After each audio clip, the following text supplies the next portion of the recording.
Sevgili izleyicilerimiz, Erik Televizyonu'na hoş geldiniz. Şimdi karşınızda Türk Edebiyat Vakfı Genel Başkanı Sayın Servet Kabaklı Bey olacak. Efendim, hepinizi hürmetle selamlıyoruz. Herhalde şu anda salonu teşrif eden sevgili hocamız, Türk dünyasının büyük atası, büyük aksakalı, önderi Turan Yazgan hocamızı da hepinizle hürmetle selamlıyoruz. Hoş geldiniz. Efendim, Kabaklı hocamız, bu namaz dinin direğidir düsturundan hareketle der ki, vefa Müslüman Türk milletinin gülen yüzüdür. İşte vefa da Turan hocamıza ve onun başında bulunduğu Türk Dünyası Araştırmaları Vakfı'na çok yakışıyor, muhteşem yakışıyor.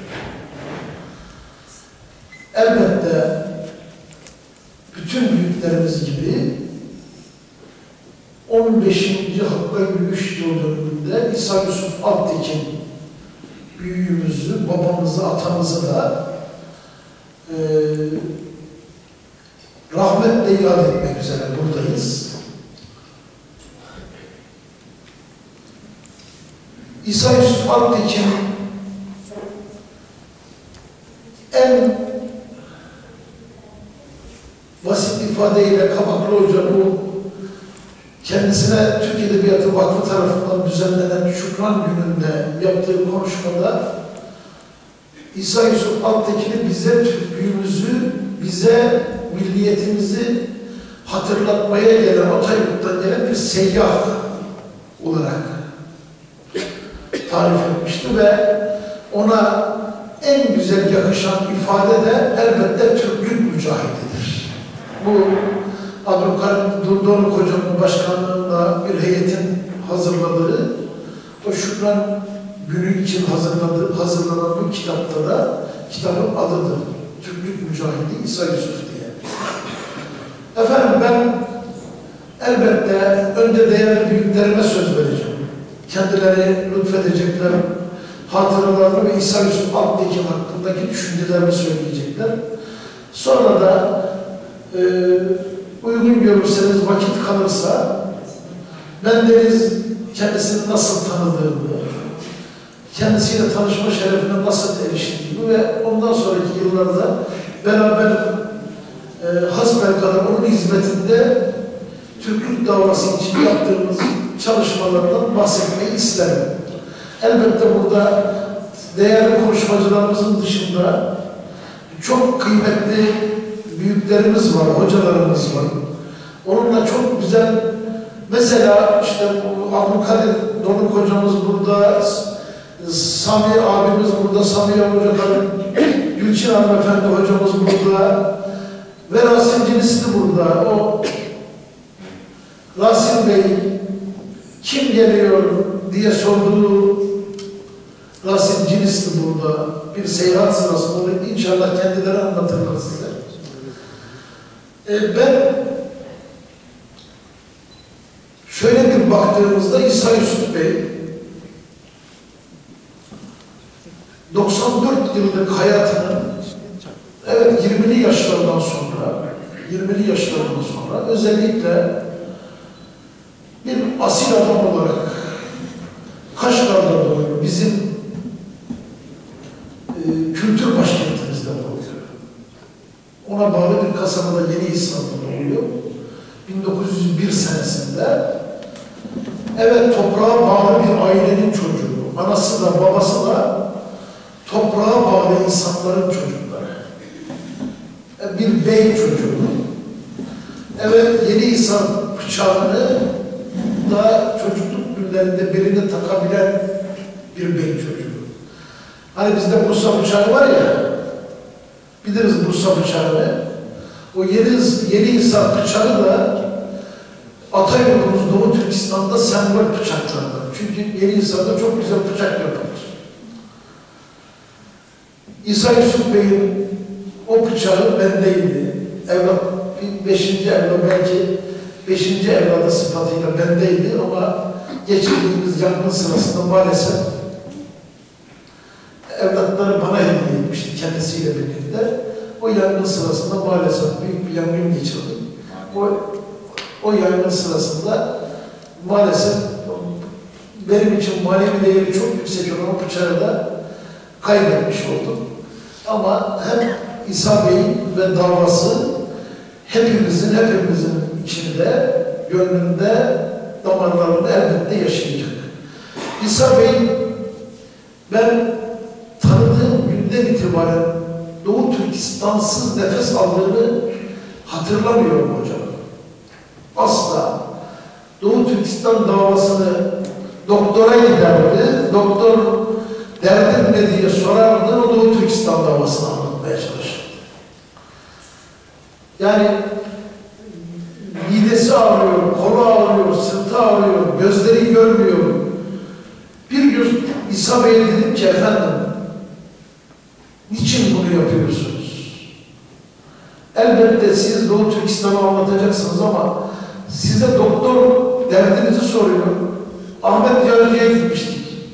Kulakları çınlasın, dahiliye mütehassısıydı kardeşim. Ahmet Yarıcı'ya siz Doğu Türkistan davasını biliyor musunuz diye anlatmaya çalışıyor. Efendim derdinizi anlatın, lütfen diye istirham ederim dediğimde, evladım dedi, sen biz sağ salim Çin sınırını geçip keşfine varalım diye köprü başını tutan o mücahitleri, o şehitleri biliyor musun? Onlar bize dediler ki, ey İsa Yusuf Abdülkin, ey Mehmet Emin Buğra, biz burayı tutacağız, siz şu hanımları, şu çocukları geçireceksiniz. Sağ salim yolculuğunuzu tamamlayacaksınız. Ama bu vatan için vatandan ayrılma kararı alıp bu göçü, bu muhacereti gerçekleştiriyorsunuz. Eğer Doğu Türkistan'sız bir nefes alırsanız iki cihanda iki eliniz yakanızdadır. Sen ne diyorsun evladım dedi.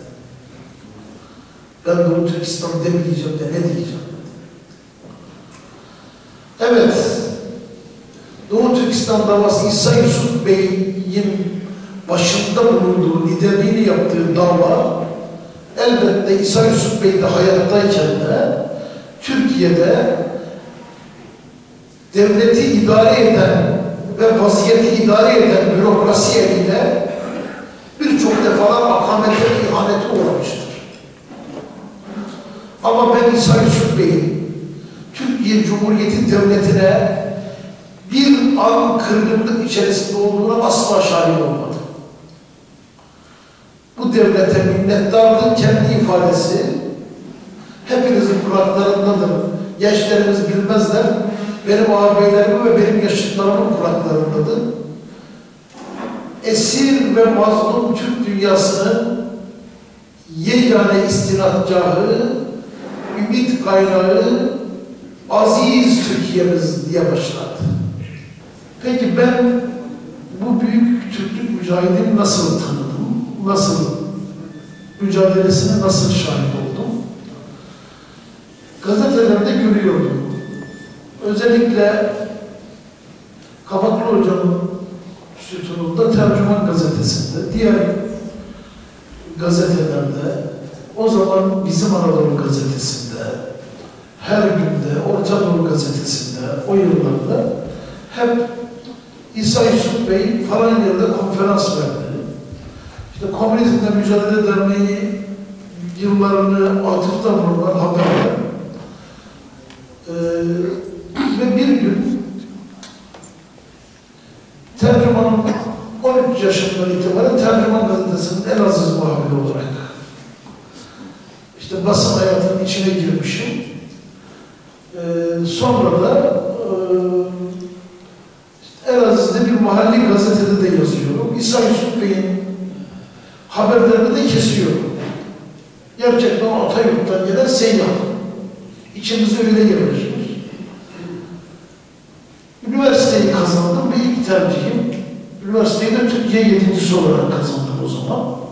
İlk tercihim Erzurum Atatürk Üniversitesi Edebiyat Fakültesi Türk Dili ve Edebiyatı bölümü. Dolayısıyla tercümanın Erzurum bürosunda da Durdemir Kızıl Dönmez Bey'in şefliğinde muhabir olarak, kadrolu olarak çalışmaya başladım.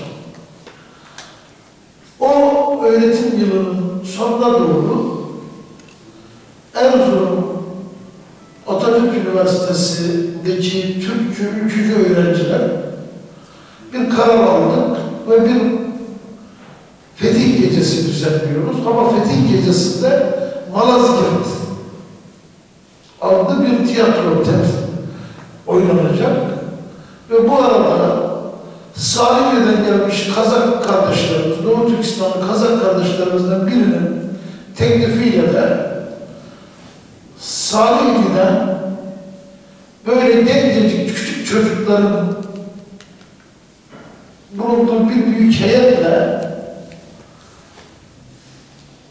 Hacı Kulanbay Nazır şu anda hayatta ve İstanbul'da yaşıyor. Allah uzun ömürler versin. Hacı Kulanbay Nazır adlı bir büyüğümüzün başkanlığında bir 55-60 kişilik bir heyet geldi. Erzurum muhafazakar bir yer. Orada işte şu bizim Yeşil Komünistler dediğimiz ekip gene başladı. Bu bizim Doğu Türkistan Halk Oyunları ekibi caddelerde, bulvarlarda gösteriler yapıyor. Ülkücüler dansöz oynatmaya başladılar falan diye şehirde kıyametler kopuyor. Çok şükür ben gencecik bir muhabir olarak o heyeti aldım. Çifte minareli medresenin damına çıkardım. Allah uzun ömürler versin. O sırada gencecik bir asistan olun. Şimdi Profesör Doktor Haşim Karpuz Selçuk Üniversitesi'nde yanlış bilmiyorsam ya dekan ya rektör yardımcısı olacak. Haşim Karpuz Hoca ile beraber çifte minareli medresenin damına çıkardım. Çok güzel fotoğraflar çektik. Renkli fotoğraf o zaman gazetelerde hayal. Yeni başlamış. İşte ölçerek, biçerek falan döken dallarını arkamıza alarak çok güzel fotoğraflar çektik ve Tercüman Gazetesi'nin 1. sayfasında Hacı Kulanbay Nazır'ın ağzından Çin'den hicretin hikayesini yazdım. O Kazak Türklerinin liderlerinden biri o Himalayalardan ne kadar zamanda geldiklerini anladı ve Çin zulmünü anlatan bir röportaj yazdım. Ve bu Tercüman Gazetesi'nin 1. sayfasında yayınlandı.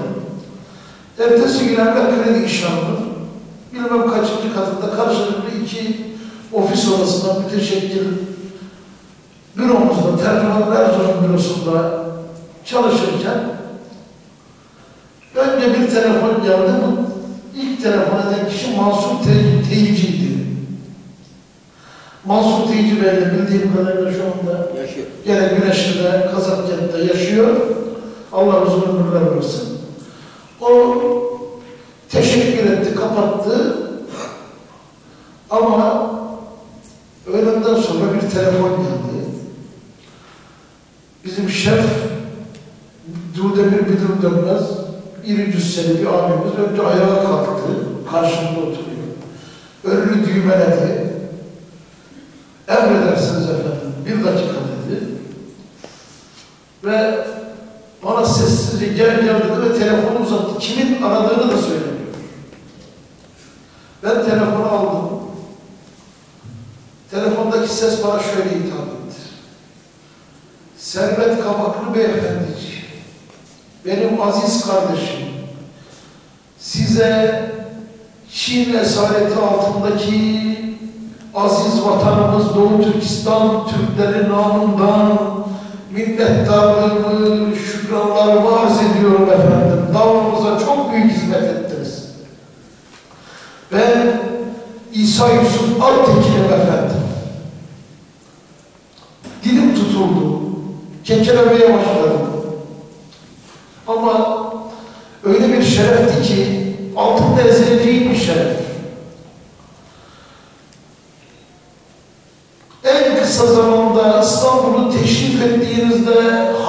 fakirhanemize de bekliyoruz efendim diye bir de davet aldım ve uçtum. İstanbul'a hiç gitmemiştim 75 o güne kadar. Ama nasıl gayret ettim İstanbul'a gidebilmek için. Bir vesileyle İstanbul'a geldim. Topkapı'da Anadolu otogarından indim. Millet Caddesi'ni yürüdüm. Kavaklı Hoca'nın Hasek'teki evinin kapısına dayandım. Onun da geleceğinden haberi yok. Geldim, kucakladı, karşıladı, oturttu. Hoş geldin, neye geldin dedi. Hem seni görmeye geldim amca, hem de İsa Yusuf Aktekin dedi.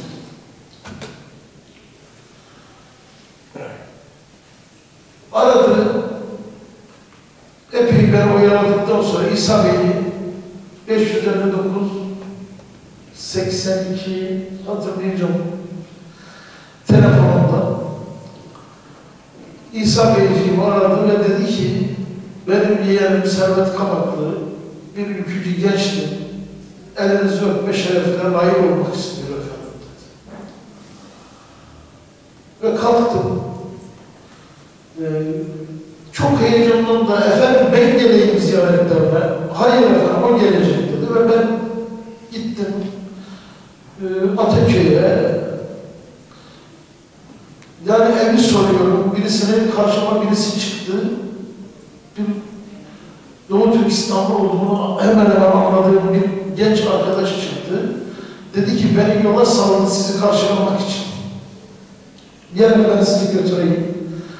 O Temmuz 89 blokun kapısına gittiğimizde üzerinde çapanı, başında tombası, sanki bir önemli devlet adamını karşılıyormuş gibi evin cümle kapısında, apartmanın cümle kapısında ve hazır ol vaziyette siz davamıza hizmet ettiniz diye beni karşıladı, elini öpmek istediğinde sizin eliniz öpülmeli görünce dedi.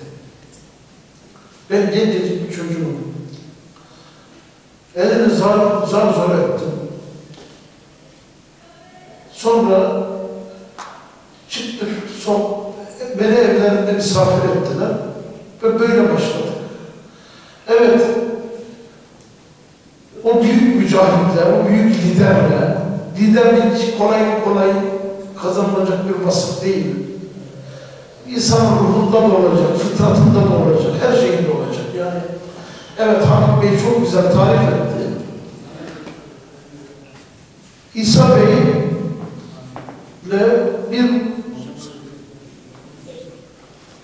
siz benim manevi evladımsınız dedi yıllar boyunca bana. Ben de onun evladı olmaya, kendimi layık hissetmeyi çok istedim. Uzun yıllar boyunca, evet o 75, 95, 20 yıl boyunca İsa Bey'in kendisine ve davasına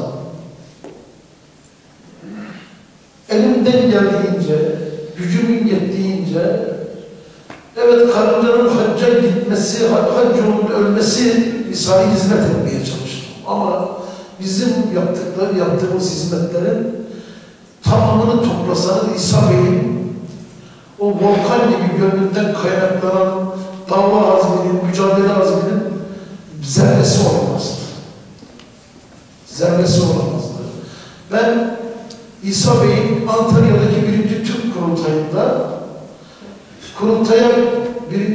o büyük coşkulu Türk kurultayı yapıldı ya, o kurultaya birbirinden küs vaziyette gelen iki devlet adamları, Türkiye Cumhuriyeti'nin o sıradaki iki yöneticisini, Cumhurbaşkanı Turgut Özal'ı ve o devlet başbakanı Süleyman Demirel'i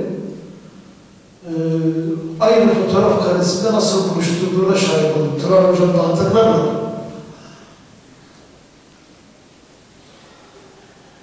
Dedi ki konuşmuyor mu bunlar? Konuşmuyor efendim dedi ikisi. Dedi ki bir şey yapmamız lazım. Evladım dedi. Hamit Bey var. Ben bir evet, yapmak istiyorum da ben yanındaydım. Evet. Servet Bey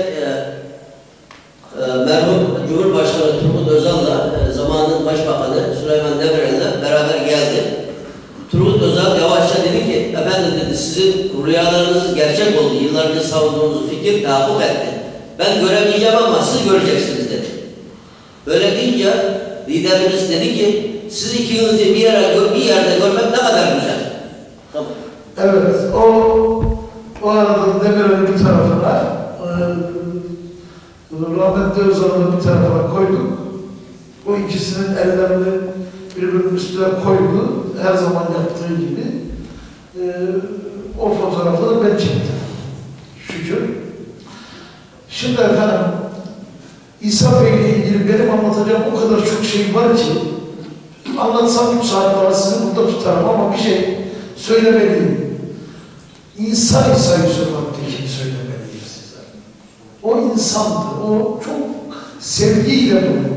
Ama Türk ve İslam düşmanlarına karşı korkunç bir volkanlı, bir büyük öfkeyle, bir büyük heyecanla, soğukkanlığı da elden bırakmadan her türlü mücadeleyi verebilecek gücü, azmi kendi gönlünden çıkaran bir insandı. Şimdi insanlık bu ya. İsa Bey her sohbetinde, özel sohbetinde Doğu Türkistan davasını anlatırken hani şu köprücük kemiğini tutma muhabbeti var ya, birisinin elini avucunun içine alacak böyle ve davayı öyle anlatacak.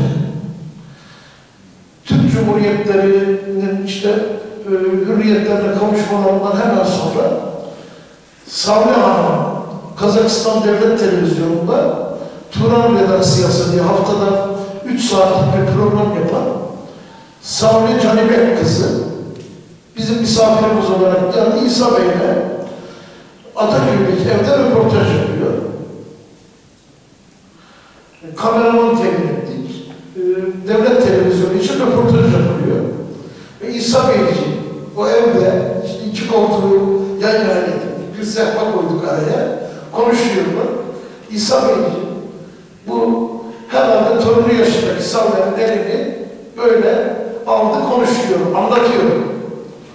Ama kameranın arkasında biz ve Fatma teyzemiz. Fatma teyzemiz diyor ki, görüyor musunuz Servet Bey? Gene kızın elini aldı avucunun içine. Büyük bir kıskançlık nöbeti. Bana, Servet Bey bu kızı sen de getirdin falan diye. Sonra röportaj bitti. İsa Beyciğim, sevgili efendim bana kulağıma eğildi. Çok kıskandı değil mi Fatma Hanım dedi. Ne yapacağım? Çok kıskanıyorum canım, beni çok seviyorum dedi. Evet. Bu arada bir başka bu kıskançlık noktasında bir başka hatıram var. Gene Doğu Türkistan'ın köklü ailelerinde ve gerçekten Enver Paşa ile beraber gitmiş zabitlerden, öğretmen olanlarından ders almış bir hanımefendimiz vardı. Nurennisa Ahunbay hanımefendi. İsa Bey'i bir gün çay içmeye ve Doğu Türkistan hanımlara davayı anlatmak için evinde bir toplantı düzenlemiş. Fatma teyze benim bana diyor ki, gittim o toplantıyı bastım, benden habersiz gidilir mi o toplantıya? Tabii böyle çok hoş, çok güzel anekdotlar var benim kafamda ama bir rahmetli Özal'a götürdüğüm günü söylemeliyim. Kendileri Cumhurbaşkanı'nda derdimizi bir daha anlatalım, hatırlamasında kalsın diye. Halbuki o sıralarda rahmetli Turgut Özal'ın çok alakalıydı ve davanın yürümesi için de İsa Bey'e kendi şu anda ifade etmemem gereken her türlü hizmeti de yardımı da yapıyordur. Dedim ki gittim rahmetli Özal'a harbi yolda evinde alışılmış, alışılagelmiş bir metot var, biliyoruz. bir Çin korkusu var. Çin devleti Birleşmiş Milletler'in 5 daimi Güvenlik Konseyi üyesinden biri. Bizimkiler malum işte Astalar'ın Cumbabası'ndan ötekisine kadar herkes Çin dedi sararıyor, öteki bilmem ne oluyor. Efendime söyleyeyim, gittim anlattım, dedim ki İsa Bey size bir gelmek istiyor efendim. Dedi ki olur mu ya, koskoca İsa Yusuf Abtekin bize gelecek. Giderim evimde ziyaret ederim. Ben de elbette durumu da biliyorum, evin durumunu da biliyorum. İşte Doğu Türkistan Hükümeti'nin Başbakanı İsa Yusuf Abtekin'in evindeki eşyalar Elbistan yolunda radyo satarken trafik kazasında rahmet-i rahmana kavuşmuş. En büyük evladı Murat'ın evliliği için alınmış ve artık dökülmek üzere olan eşyalar. Dedim ki efendim İsa Bey, Türkiye Cumhuriyeti Başbakanı'nın kendisini evinde ziyaret etmesini icap olarak gördüm. Peki ne yapalım dedi. Ben dedim getiririm size de nereden nasıl görüşeceksiniz? Yani gizli görüşecek ya, kafamdaki o var. Herkes gizli kapaklı görüşüyor. O zamana kadar İsa Bey'le rahmetli başbuğ hariç. Bütün devlet adamları gizli kapaklı görüşüyorlar. Ne demek dedi, nasıl getirdim? Dur efendim yani hangi kapıdan getireceğim? Harbi yarın getir deyince hangi kapıdan getireceğim falan dedim. Ne demek hangi kapıdan? Doğrudan doğruya git. Buyuracak, gelecek. Efendim böyle bir temayül var. Onun üzerine kaya diye bağırdı. Kaya topu indirdi. Git dedi. Yerli basına ve yabancı basına haber ver. Doğu Türkistan eski başbakanı ve Doğu Türkistan Türklerinin lideri İsa Yusuf Altekin yarın Türkiye Cumhurbaşkanı Turgut Özal'ı şereflendirecektir.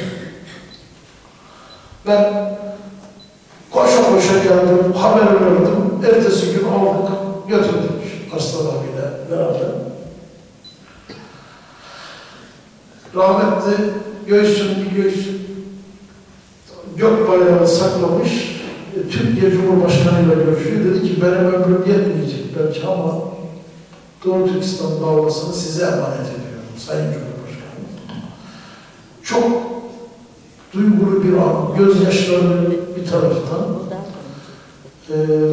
Onun üzerine rahmetli Özal dedi ki İsa Bey sen de ben de belki göremeyeceğiz. Ama bizim torunlarımız, bizim çocuklarımız Doğu Türkistan'ın hürriyete kavuştuğunu Allah'ın izniyle görecek dedi.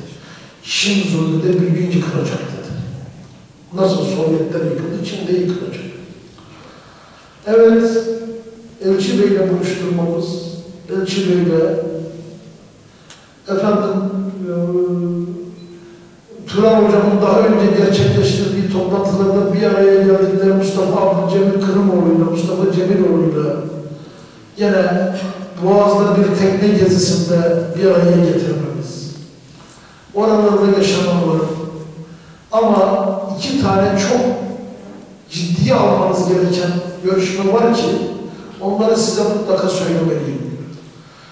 91 seçimlerinin hemen akabinde İsa Yusuf Bey'i Ankara'ya götürdük. Rıza Bekir Paşa'mız var. Hamit Bey var mısınız? Aslan Bey var. Bütün siyasi parti genel başkanlarıyla görüştürmek derdindeyiz. Kendi emirleri öyle. Önce efendim her zaman olduğu gibi rahmetli başbuğa gittik. Uzun sohbet ettiler. O sırada MHP Genel Merkezi'nde biraz da böyle paltolarla falan oturulan bir dönem. Soğuk, belki kaloriferler yanılıyor. Bir dönem, orada uzun Doğu Türkistan davası üzerinde konuşuldu. Ardından meclise geldik. Sağlık Başbakan Mesut Yılmaz'la, hala başbakanlık görevini sürdüren Sabık Başbakan Mesut Yılmaz'la ve seçim kaybetmiş. Çünkü yeni bir koalisyon kurulacak. Süleyman Demirel'le görüştürdük. Efendim Necmettin Erbakan Bey'i ziyaret ettik. Hoca İsa Bey benim işte grup odasında Allah rahmet eylesin Muhsin Bey de var. Daha o bir mukaddes ittifak muhabbeti var ya. Daha o ekip ayrılmamış. Muhsin Bey de var. İşte İsa Yusuf Bey bizim 50 yıllık dostumuzdur diye başlayınca ben gazetecilik damarımı depreşti. Efendim 50 yıllık dostumuzun şahsını bir tarafa bırakıp davasına 50 yılda hangi noktada yardımcı oldunuz diye bir soru sordum. Bunun üzerine Servet Bey kardeşim, sizin ne demagog olduğunuzu bilirim, ben sizinle demagoji girmem, demagoji yapmam, polemik olmaz falan dedi, geçiştirdi. İsa Bey de sadece tebessüm ediyordu, görmeyen gözleriyle ama akşamda Azerbaycan Milli Günü vardı. Etap Altınarıken'in tepesinde.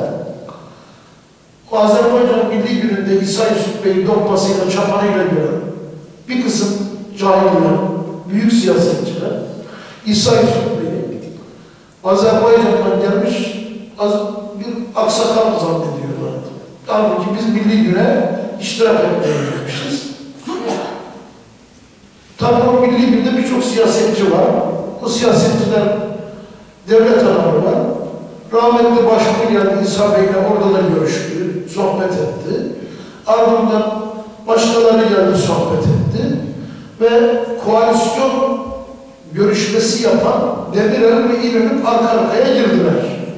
Süleyman Bey tabii o her zamanki haliyle nasıl İsa Bey'ciğim diye İsa Bey'i kucakladı. Şapur şupur öptü ama arkada Erdal İnönü bekliyor. Hocam. Ben baktım ki Erdal Bey Fransız. Kulağına eğildim. Efendim İsa Yusuf Aktekin 50 yıldan beri Türkiye'de görülü sürgünde yaşamadı. Demirel konuşurken de o 2-3 dakika içinde Doğu Türkistan Türklerinin lideridir. Doğu Türkistan'ın eski genel sekreteridir. Hep böyle çok çabuk anlattı. Kulağına söylüyorum ama yani herhalde duyarım yani. Kanıtımsal bir şey de yok diye düşünüyorum. Anlattım. Sonra İsa Bey'le Demirel çekilip karşı karşıya gelince Allah taksiratını affeylesin. Erdal İnönü İsa Bey'e dedi ki rahmetliye, hoş geldiniz oradaki sosyal demokratlar nasıl var? İsa Bey bunun üzerine gene çok tatlı, çok veciz, kulağına soka soka beyefendiciğim gene elini de tuttu. Beyefendiciğim ben babanızı işte 60 yıl önce şöyle tanıdım. Kendileri çok zeki bir devlet adamıydı. falan diye anlatıyor. İşte Türkiye'ye ilk geldiğimde şöyle konuştum. Göçmen olarak kabul edildiğimde vatandaş olduktan sonra kendisini şöyle ziyaret ettim. Cumhurbaşkanlığından ayrıldıktan sonra Pembe Köşk'te şu ziyareti yaptım. Hep anlattı. Erdal İnönü ayrılırken dedi ki döndüğümüzde buradaki sosyal demokratlara başarılı dileklerimizi söyleyeceğiz. Bu bir efendim. Aslında Balıkesir milletvekili adayı olmuş. 65 seçimlerinde 69. Demokrat Parti'den. Demokrat Parti. 1973. Evet. Oradan da çok bir oyla kaybetmiş. Az bir oyla kaybetmiş. Ama aynı ekip bunlar. Yani Naip Menteşe'nin, İsa Yusuf Aktekin'in, yani Demirel'in Ulaştırma Bakanlığı, bilmem spordan sorumlu bilmem ne bakanı, İçişleri Bakanı olan Naip Menteşe'nin İsa Yusuf Aktekin'i tanımadığını düşünebilir misiniz? Efendim Süleyman Bey talimat verdi. Başbakanısına da. Dedi ki Servet Kabaklı İsa Yusuf Bey sana listeyi gönderecek. Servet Kabaklı da sana getirecek listeyi Aslan'la beraber 140'ının birden vatandaşlığını halledeceksin. Sakın ha bunların içinde döndüğünde hapse atılacak, idam edilecek adamlar var. Dikkat et dedi. Naip Bey, ben işte Türkiye gazetesinde yazarım. Her telefon açışında çıkıyor. Nasılsın Servetciğim? Hürmet ederim, sağ olun Sayın Bakan. Dedim ki Sayın Bakan, liste hazır. İsa Yusuf Bey, 1001 emekle, çok ciddiyetle bu 140 kişi, aslında o 146 kişiyi de 6 kişi diskalifiye edildi. Vatandaşlığı İsa Yusuf Bey tarafından uygun görülmedi. Türkiye'ye zarar verir diye. Doğu Türkistan Türklerine zarar verir diye. 6 kişi kenara alınan 140 kişilik listeyi hazırladık efendim. Aslan Bey'le beraber getireceğiz diye Nail Menteşe'yi aradım, randevu istiyorum. Nail Menteşe bana dedi ki, İçişleri Bakanı, Türkiye Cumhuriyeti Devleti'ne dedi ki, ya Servet Bey kardeşim dedi. Bir de Dışişleri Bakanı söyleyeceğim, daha bitmedi. Servet Bey kardeşim dedi. Bu 140 kişi falan çok uzun iş dedi. Sen İsa Yusuf dediğin adama yakınımdır diye bir kart yazayım sana gönder dedi, onun işini halledeyim dedi. Türkiye Cumhuriyeti Devleti'ni idare edenlerden bahsediyorum. Türkiye'de vaziyet idare edenlerden bahsediyorum. Evet, o 91'deki seyahat sırasında, sonrasında bir de bir Dışişleri Bakanı ziyaretimiz var. Ankara'da Hikmet Çetin. Hikmet Çetin'in bizi kabul ettiler, girdik İsa Bey'le birlikte. Hikmet Bey Türkmenistan diye durmadan devam ediyor. Türkmenistan, Sayın Türkmenistan eski başbakanı falan diye. Doğu Türkmenistan. Doğu Türkmenistan diyor falan, böyle abuk sabuk bir şeyler söylüyor. Bunun üzerine İsa Bey çok büyük bir zeka örneği göstererek dedi ki efendim, Bilal Şimşir diye bir büyükelçimiz vardır dedi. Çok önemli bir insandır. Lütfeder davet edersen görüşmeli olabiliyorsun dedi. Doğu Türkistan'ın haritada yerini size gösterelim beraber dedi. Haritada yerini İsa Bey değil ama Bilal Şimşir Bey, bir de küre getirdiler. Hikmet Çetin, yani şu anda dertlerindiler Hikmet abi dedikleri adama da biz Doğu Türkistan'ın yerine öyle ürettik. Türkiye'nin Dışişleri Bakanı'ydı. Efendim, buna benzer çok acı şeyler söyledi. İsa Bey Elaziz'e son seyahatini Elaziz'e yaptı. Hazar şiir akşamları, Elaziz'de düzenlenen Hazar şiir akşamlarında Kabaklı Hoca ile beraber gitti. O Hazar şiir akşamları kendisinin hürmetine, onuruna yapılmıştı. 95 yılında o Hazar şiir akşamlarına gitti. Ne zamandan sonra gitti? Sultanahmet'te İsa Yusuf Alptekin Parkı ve kendi isteği üzerine, kendi emirleri üzerine Türkistan aşerini açışımızdan hemen sonra. Hani Bey o seyahatte şey var, Şahane var, sen varsın. Aslan adı var. Bir büyük caddeye İsa Yusuf Alptekin Caddesi, Silivrice'de Hazar Gölü kıyısındaki ilçemizde İsa Yusuf Alptekin Caddesi adı veriliyor. O törenler falan yapılıyor ama tertip komitesindeki arkadaşlara İsa Bey, Servet Kabaklı'nın annesini, babasını ziyaret etmeden hiçbir yere gitmem diyor. Anama babama haber veriyorlar. Ve İsa Bey'i bir sandalyeye oturtarak, bizim ev bir zemini saymazsak 3 kat. Bir sandalyeye oturtarak bizim kardeşlerimiz çıkarıyor yukarıya. İsa Bey, Servet benim için hayatımın en büyük onurlarından biridir. Servet Kabaklı'yı yetiştiren annenin, babanın elini öpmeye geldim diye yürüyor kapımızdan, eşiğimizden içeriye. Anamın ve babamın çok büyük bahtiyarlıkla halen şu anda İstanbul'da evlat ocağında bulunan ana babamın çok büyük bahtiyarlıkla yad ettikleri, onurla yad ettikleri ziyaretlerden biri ilk İsa Yusuf Alptekin liderimizin bizim baba ocağımızı ziyaretidir.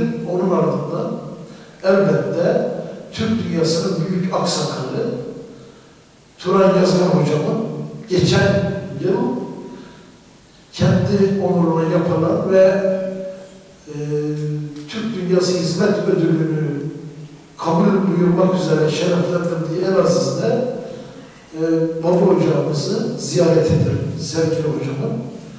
Evet, kendi vefalarıyla büyük liderimizi, büyük Türklük mücahidini İsa Yusuf Bey'i burada sizlerle beraber büyük bir sabır gösterdiğini dinledim, anma şerefine layık olduk.